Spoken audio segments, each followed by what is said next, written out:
అందరికీ నమస్కారం. ఇవాళ మనతో ప్రముఖ ఆస్ట్రాలజర్, జ్యోతిష్య వాస్తు పండితులు బ్రహ్మశ్రీ ఉమామహేశ్వర సిద్ధాంతి గారు మనతో ఉన్నారు. వారితో మాట్లాడదాం. గురుగారు నమస్కారం. ఆయుష్మాన్ భవ. గురుగారు, కల్కి సినిమా రిలీజ్ అయింది.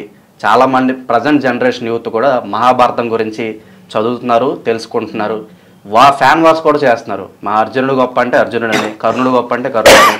అలా అయితే సినిమాలో ఒక వాదన అయితే ఉంది. ఇక్కడ మనకి అర్జునుడి కంటే కర్ణుడిని కొంచెం ఎక్కువగా చూపించారు. బయట కొంత వాదన అయితే జరుగుతుంది. సో మీరేమంటారు? అర్జునుడు గొప్ప వీరుడా లేకపోతే కర్ణుడు గొప్ప వీరుడా? మీరేమంటారు? మొట్టమొదటిగా చెప్పవలసింది ఏంటంటే, నువ్వు కల్కి సినిమా అని చెప్పావు. ఆ కల్కి సినిమాని నేను చూడలేదు. ఎందుకంటే నేను సినిమాలు ఎక్కువ చూడను, చాలా తక్కువ. ఎప్పుడు 2 సంవత్సరాలకు 5 సంవత్సరాలకు సినిమా గురించి పక్కనట్టు. ఇక్కడ కర్ణుడు గొప్పవాడా అర్జునుడు గొప్పవాడా అని చెప్పుకొచ్చారు. అర్జునుడు జననకాలం ఏంటి? ఇంద్రుని ద్వారా జన్మను పొందాడు అయోజనుడుగా. కర్ణుడు ఎవరికి జన్మించాడు? సూర్య భగవానుడు జన్మించాడు. కర్ణుడు ప్రతి విషయంలోని కూడా దానాన్నే కాకుండా శౌర్యాన్ని, దాన వీర సూర కర్ణ అని చెప్పేసి మనం సినిమా చూసాం. చాలా గొప్ప విషయం. అయితే కర్ణుని తక్కువ చేయడానికి అర్జునుడు సరిపడు. అలాగని చెప్పేసి అర్జునుని తక్కువ చేయడానికి ఇంకెవరో సరిపడు. ఎందుకంటే అర్జునుడికి సవ్యసాచి అనే బిరుదు ఉంది. అంటే 2 చేతులతోటి బాణాలు వేయగలడు, సవ్యసాచి. అలాగే పాతుపతాస్త్రాన్ని సంపాదించింది కూడా అర్జునుడే, కర్ణుడు సంపాదించలేదు. అలాగని చెప్పేసి కర్ణుడేమి నిరాయుధుడు కాదు. మనం చాలా చోట్ల వింటాం, కర్ణుడు చావుకి 90 రకాలని. 90 శాపగ్రస్తుడు. కర్ణుడు శాపగ్రస్తుడు, అంతేగాని అసమర్థుడు కాదు.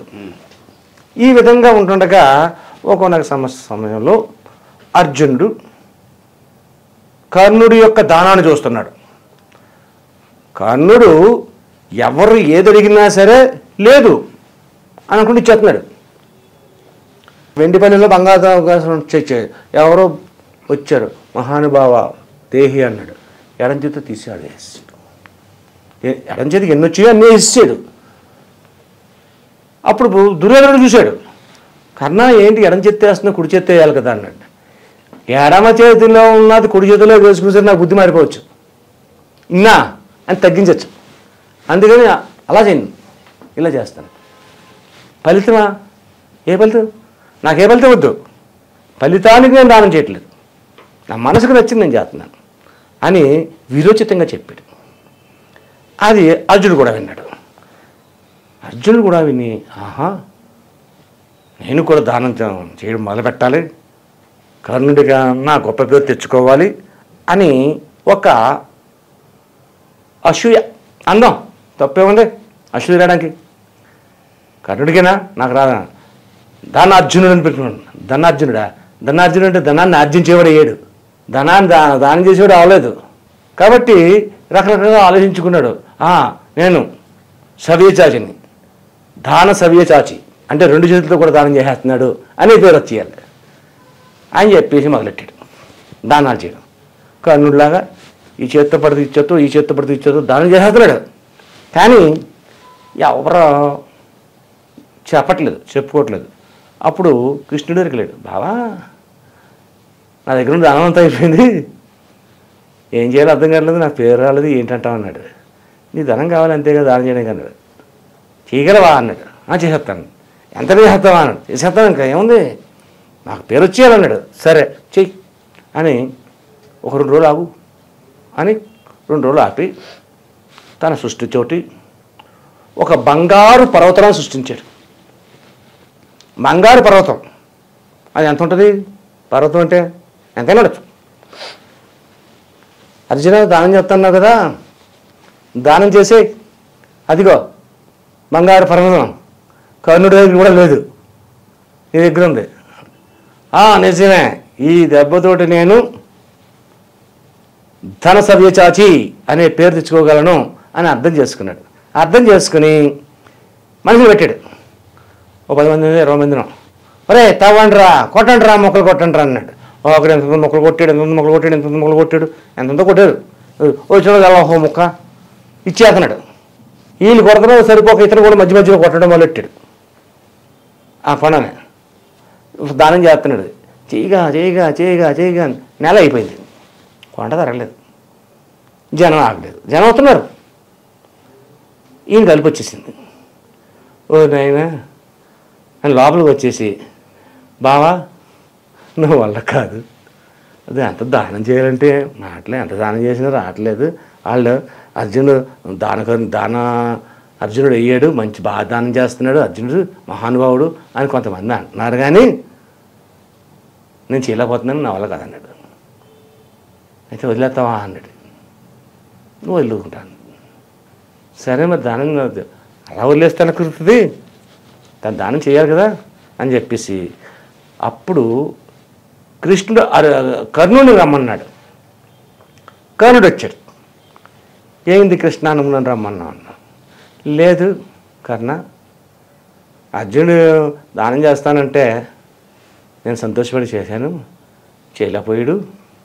అదిగో కొండ ఉంది, అదిగో జనం ఉన్నారు, నువ్వు దానం చేసి వెళ్ళిపోతున్నావు. అప్పుడు కర్ణుడు అన్నాడు, అందరూ ఇటు రండి ఎదరకన్నాడు. ఈ లైన్లో ఉన్నారు, లైన్ కాదు, అందరూ ఇలా ఎదరకొచ్చాడు. నన్ను వచ్చాడు, మీ అందరికీ ఎంత కావాలో అంత తవ్వుకోండి అన్నాడు. మీ అందరికీ ఎంతెంత కావాలో అంతంత తవ్వుకోండి అన్నాడు. సాయంత్రం వచ్చి కొండలేదు అక్కడ. అర్జున్ దగ్గరికి వచ్చాడు. అర్జున చూసావా కర్ణుడు దానానికి ఈ దానానికి, నువ్వు ఇన్ని రోజుల నుంచి ఇన్ని నెలల నుంచి నువ్వు దానం చేసిన తరగలేదు. అర్జునుడు దానం చేసే విధానం అలాగే ఉంటుంది. దాన కర్ణుడు అనాలి కానీ దాన అర్జునుడు అనడానికి సరిపోదు. ఎవరికి ఎంత కావాలో అంత పట్టుకోమన్నాడు. వాళ్ళు మోయగలంత తవిసిన పట్టుకుపోయారు. అక్కడ కొండలేదు ఇప్పుడు. కాబట్టి కర్ణుడు అంతటి గొప్పవాడు అని చెప్పొచ్చాడు. అలాగే ఓహో ఈ సినిమాలో ఏం చెప్పారో తెలీదు. కర్ణుడు అంతటి గొప్పవాడు, అనేక రకముల అస్త్రాలు, అలా పరశురాముడి దగ్గర విద్య నేర్చుకున్నాడు, సుయోధనుడికి మంచి ఆపత మిత్రుడయ్యాడు, ఎంతో గొప్ప విషయాలు చేశాడు. ఎంత గొప్ప విషయాలు చేసినా దుష్టులతోటి సావాసం వలన కొంత అపఖ్యాతిని తెచ్చిపెడతాడు, దుర్మార్గత్వం తెచ్చిపెడతాడు.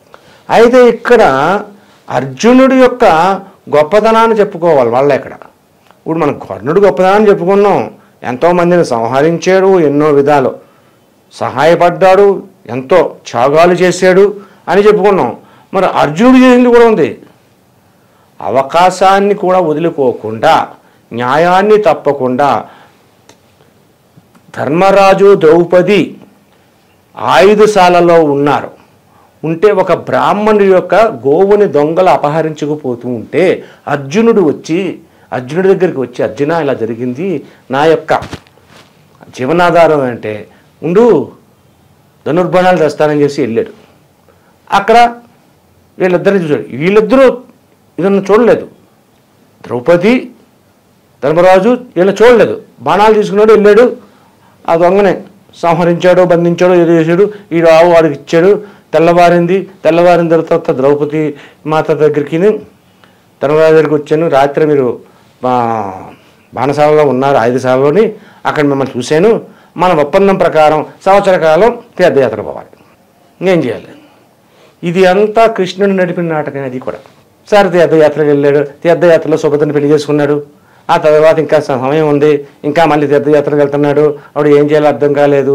అటువంటి సమయంలోని కృష్ణుడు అన్నాడు, అయినా నీకు అవసరానికి ఉపయోగించేది పాశుపతాస్త్రం అనేది ఒకటి ఉంటుంది, దానిని సంపాదించాలంటే శివుని తపస్సు చేయి అంటే అఘోరమైన శివ తపస్సు చేసి పాశుపతాస్త్రాన్ని శివుడి దగ్గర పొందగలిగినటువంటి గొప్ప ధీరాదత్తుడు అర్జునుడు. కర్ణుడు సంపాదించలేదు పాశుపతాస్త్రాన్ని, అర్జునుడు సంపాదించాడు. పోనీ ఇంకొకరు ఎవరైనా సంపాదించారా? ఇంకో రాజులు సంపాదించారా? ఇంకొక వ్యక్తులు సంపాదించారా అంటే ఎవరు సంపాదించారు? ఒక పాశుపతాస్త్రం అన్నది కేవలం అర్జునుడు ఒక్క దగ్గరే ఉన్నది. దాని గురించి చెప్పుకోవడానికి చాలా ఉంటుంది కాబట్టి తర్వాత ఎప్పుడైనా చెప్పుకోవచ్చు. ఇది కర్ణుడి యొక్క గొప్పతనము, అలాగే అర్జునుడి యొక్క గొప్పతనం. ఇందులో ఈడు గొప్ప అంటారా అని అనకూడదు, అది తప్పది. గొప్ప అనేది ఎవరి దగ్గర లేదు. మంచి చేసేవాడే గొప్పవాడు, 10 మందికి ఉపయోగపడేవాడే గొప్పవాడు, 10 మందిని పోషించగలిగినటువంటి విధానం ఉన్నవాడే గొప్పవాడు. ఆ రెండు వీళ్ళిద్దరికీ ఉన్నాయి. వీళ్ళిద్దరికీ ఉన్నప్పుడు మా కర్ణుడు గొప్పోడండి అని వీళ్ళన్నాం, వీడు తప్పు. మా అర్జునుడు చాలా గొప్పోడండి అని చెప్పేసి వాళ్ళన్నాం, అది తప్పే. న్యాయపరమైన పరిస్థితుల్లో చెప్పాలంటే ఒకరిని మించిన వారు ఇంకొకరు. ఎవరు తక్కువ కాదు, ఎవరు ఎక్కువ కూడా కాదు, సములు సమంతరం. ఇది దీని విధానం. ఎవరు గొప్ప అనేదానికి మీ విశ్లేషణ చాలా బాగుంది గురుగారు. ధన్యవాదాలు. ఆయుష్మాన్ భవ.